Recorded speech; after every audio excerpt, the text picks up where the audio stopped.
I'm your host, Bo Bounds. We welcome in Mike Detillier, WWL Radio, TV, New Orleans, Saints, LSU, and more. Mike D joins us on the Farm Bureau Insurance guest line. Mike D, we were listening to the interview Drew Brees was on Dan Patrick, and I just love him. I love how competitive he is and the way he's wired, and I know you've been around him for years and a million times, and I think you interviewed him here recently for his big pickleball tournament that he has. But he said, hey, if I got back into broadcasting, I'd be one of the best. I thought he got a little bit of a raw deal, and he walked everybody through what happened at NBC, and it was his decision to leave. I think with his name and talent, Lombardi Trophy, and so on, that if he wants it, he will get another opportunity. And if he actually calls NFL games every week instead of only 2 over the course of a season, that he'll build up the chops and become a pretty damn good announcer. How do you see it, Mike D? Yeah, he basically, we did the pickleball tournament in 2024. This was year 3 of it, and he basically kind of outlined the same thing he told Dan Patrick, that it was his call and that he wanted to spend more time with his kids. And I get it, because it's really encompassing when you think about everything you've got to do to be prepared for the NFL, especially him, because he was so laser focused on everything. So, yeah, I think he would do a really good job at it. You're going to make mistakes. They all do, when you get into that play-by-play or analyst position and calling games. But I got no doubt if he really wanted to do that today, he could find a job quickly, and I think he would do a really good job at it.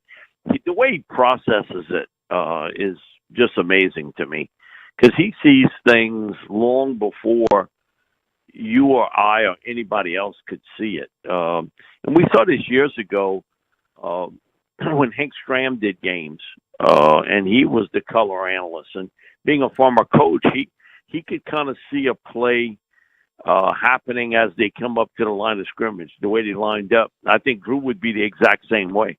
He could make that call on a play long before they snapped it. So, I think he's absolutely right. And his dedication to the sport is sort of unmatched. Yeah. And what he puts into it. Mike Detillier on the Out of Bounds show. Now, did you ever get to meet Pat Summerall and John Madden, Mike D? We, Buddy DiLiberto and I did shows, and Madden twice came on.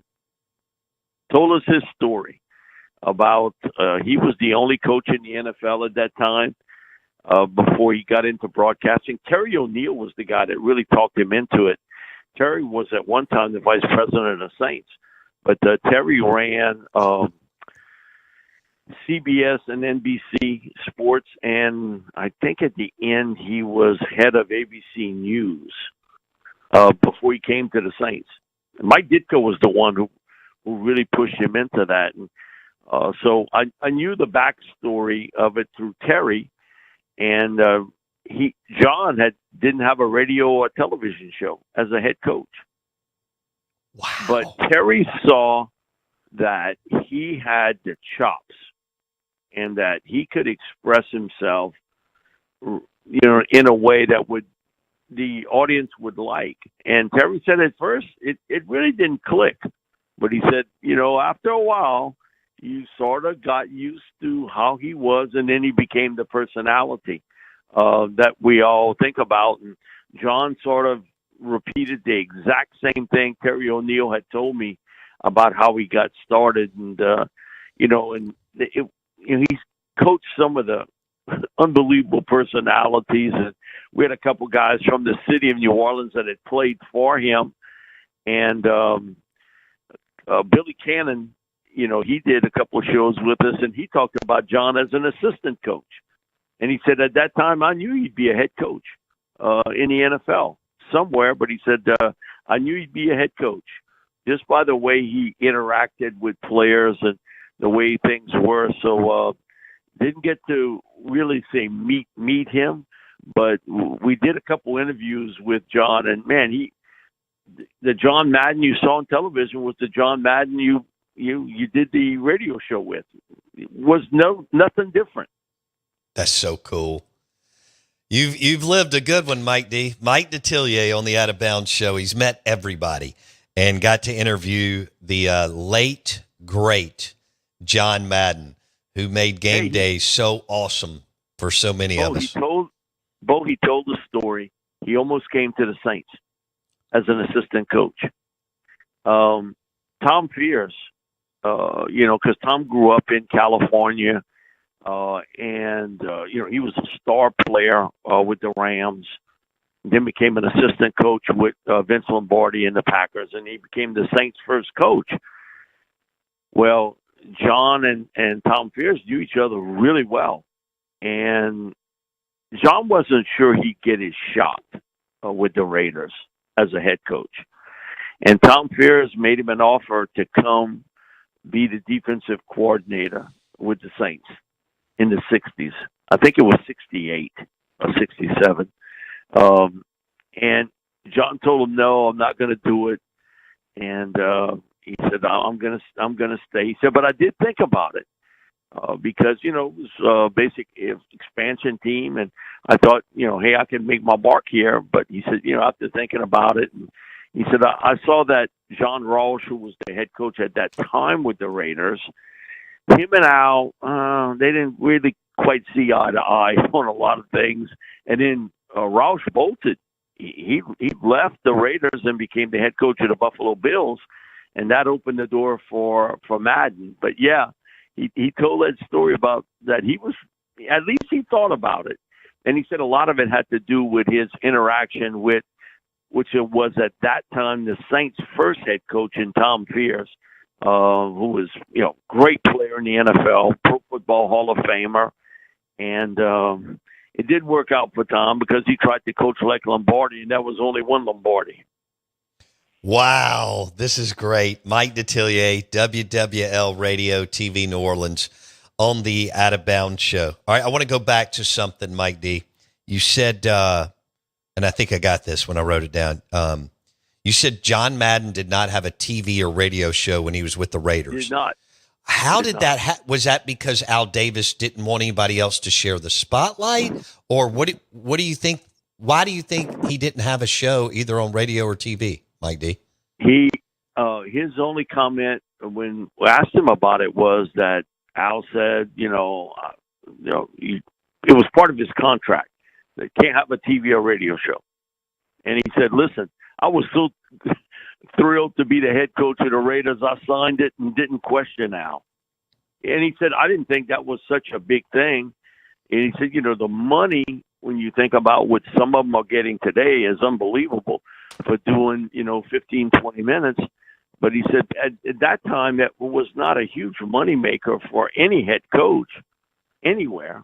And he said, I really never gave it a second thought until we would have these like meetings of the coaches and, I just signed this deal with this to do TV. And I just signed this to do, and he was like, okay, I'm not involved with that. But he said, I really didn't think a long thing about it because I had agreed to do it. I had agreed to that contract with Al, and he asked that I don't do a TV in regular radio show. So he said I didn't. That was a swing and miss on Al Davis's part because, especially back then, Al wanted control. Yeah, Al wanted full control. Reminds me of an owner in Dallas, even to this day. Yeah, and they got along, and because that was a lot of people that felt when John left, he was pushed out of the Raiders. He was the winningest head coach at that time frame in that short period of time in 10 years that had ever been in the NFL. And he said that's the farthest from the truth. He said it was all his call. And he said he burned out. Now, he said it's funny, they didn't have that term when he left the Raiders. Now, he said, well, it was so funny, a few years later when Dick Vermeil left the Eagles, that's when that term of coaching burnout got put into play. Yeah. But he said, when he left, there was a lot of speculation that Al had pushed him out, and he said that was the farthest from the truth. He said actually Al tried to convince him to stay. Wow. In the 70s, Mike, who do you think had, it may not even have been a pro guy. Coach Paul Bear Bryant may have had the biggest coaches radio show in the 70s just because Bama and so many stations carried it. I wonder who would have had the biggest show. It would have to be Bryant. Bryant's show, actually, it was not when it originally came on, but WWL Radio in New Orleans replayed the Bryant show late Sunday night. Unreal. I'm not kidding you. That's how big Bama was. You know, had a huge show too, but this was more 60s, was Adolph Rupp. Ah, that makes sense. UK, baby. Adolph Rupp had a radio show, and it carried all across the Deep South, and actually was also on WWL. WWL was uncertain to carry LSU basketball, and Rupp found out about it because his show was on WWL radio. And he called John Peeler, who was running WWL, and said, "Hey, y'all better put LSU basketball on." And Peeler said, "Why? They haven't won much." He said, "One reason, Pete Maravich." Bam. Wow. And that's how WWL started carrying LSU basketball, all because of a side conversation Adolph Rupp had with at that time, the general manager of WWL Radio, and that was John Peeler. Wow. Adolph Rupp called WWL Radio and said, put LSU basketball on. Pete Maravich is going to be a star, and he was. Plus, it's great. Live hoops on radio is great content, and you get so much of it because they play so many games. That's a great story. Well, it was regional back then. Like LSU had their network, but it was in Baton Rouge for basketball. Okay. Not necessarily in New Orleans. And so you could catch it on the Baton Rouge station in the city, because I remember listening to Pete before WWL started covering him as in his junior year. But, at that time, it was a lot of regional stuff. Bryant was different. Adolph Rupp was different. John Wooden was different. I mean, because those guys sort of, even Woody Hayes at Ohio State. Yes. I mean, Woody had a huge show that went, and he made sure he put it in major markets in Michigan. Where to tap into that too. Man, Woody was pretty slick with it. But man, you think about the personalities at that time, and certainly Notre Dame radio because of Ara Parseghian. Yes, absolutely. So my dad lived in New Orleans in the late 60s. He said that, help me out here, Mike D, if this is right, that in New Orleans they would replay the Notre Dame football game the next morning or the next day on Sundays. Is that right? I watched it. Okay. I watched it. All right. And so here's the even crazier part. The play-by-play guy of Notre Dame was Al Wester at that time. Guess who did the first probably 8 years of the Saints? Al Wester. He not only called Notre Dame football, get on a plane, fly to New Orleans or wherever the Saints were playing, and he would do the Saints game. Good. So Al was the voice of Notre Dame, and he was the voice of the Saints on radio. But you're right. Notre Dame football was re-aired on Sunday morning. I can remember this clear as a bell. It was Grambling football with Eddie Robinson. That started it early in the morning. And then it was Notre Dame highlights. And then the LSU coaches show with Charles McClendon. Oh, yeah. Okay. Unreal. Charlie Mack. Yeah, those radio shows just Paul Bear Bryant, Woody Hayes, Rupp, probably Darrell Royal. These guys that Mike D are talking about, I mean, good grief. Huge back then. All right, Mike Detillier. Ara not only had Notre Dame football replayed on television, but Ara's radio show was also on WWL Radio. Unreal. No wonder they could recruit anywhere. I mean, at that time, yeah, you absolutely right. Ara's, and he was such a great personality, Parsegian, because and this is a heavy Catholic community. Sure. And man, it played to it, and man, he was that's the only reason why he signed that home and home series with LSU in the late '60s, early '70s, because he wanted to recruit down here. Yeah. What a great way to get in the house with mom and dad in New Orleans or Baton Rouge or any of the other little communities that had big time athletes. Unbelievable. He didn't have to give no card telling them who he was. Put it to you that way. No, they were the Don't brand. Don't card for Ara. Wow. Or Brian either. Coach O got a great story about being recruited by Bear Bryant in the late '70s too. His dad always, he always dreamed of playing at LSU, and his dad wanted him there. But Coach O at that time would have probably been a 5-star recruit coming out of high school at Saint Lafourche. Guess who recruits him? Bear Bryant. And his dad didn't let Bear Bryant on the property at first. His mom had to get involved. And then after that, it was all okay and everything. But Bear Bryant visited Coach O in a helicopter. They landed it in a cane field, a sugar cane field in Saint Lafourche. Yeah, sure enough. Oh, my goodness. That's a great story. Eddie O was a super talented high school player. His dad wanted him to go to LSU. Coach Paul Bear Bryant was riding high at Alabama, and they had to meet in a cornfield. Unreal. Sugar cane. Man, I tell you what, Mike D, you're a little bit older than me, but I can remember. All right, so when I was growing up as a kid in the early mid 80s here, Veterans Memorial Stadium here in Jackson hosted all the Mississippi State LSU, Ole Miss LSU, Ole Miss Auburn, MSU Auburn, MSU Bama, all those games, majority of them were here. And as a kid, when Coach Paul Bear Bryant would walk out of the locker room and go and lean up against the field goal, you would think that God had walked on the field, Mike, just because it was, this was 1981, 82, and it right at the end of his career, but it was 80, 81, 82. It was unbelievable to see him. Yeah, he was you think about it at that time. He was a bigger-than-life personality, and very few guys can say that as a coach because of what he had accomplished, and also to reputation of, Bryant. And, he